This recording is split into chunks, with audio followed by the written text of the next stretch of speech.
নির্বাচনের ট্রেন্ড হচ্ছে এই যে নির্বাচনের নামটা আসতে দেখেন।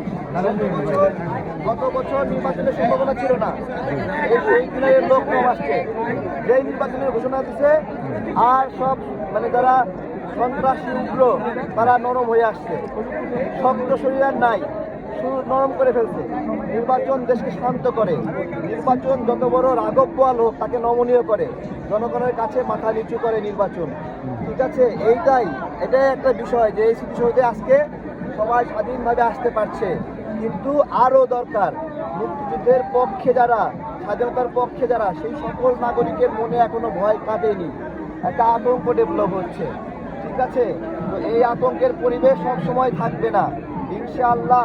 যতদিন আমাদের এই পতাকা আছে, এই পতাকা যতদিন আছে ততদিন মুক্তিযুদ্ধের কথা চলবে, বিজয়ের কথা চলবে, স্বাধীনতার কথা চলবে। যারা বিজয়ের কথা, মুক্তির কথা বদলাই দিতে চায় তাদের বলবো সাহস থাকলে আগে এই পতাকাটা বদলায় দেয়।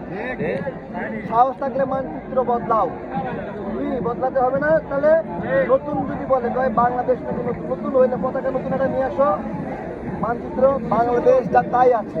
যারা অন্যায় করে তাদের বিরুদ্ধে আমরা লড়াই করতে আন্দোলন করছি, তার মানে মুক্তিযুদ্ধের ইতিহাস মাটির সাথে মিশিয়ে দেবে। এইটা আজকে প্রমাণ যে এই সকল রাজাকার শাসকরা বলছে আজকে শোক দিবস। এই যে শোক দিবস না বিজয় দিবস, আজকে এই শোক না বিজয়, শোক না বিজয়, শোক না বিজয়। বাংলাদেশ না পাকিস্তান, বাংলাদেশ না পাকিস্তান, বাংলাদেশ না পাকিস্তান।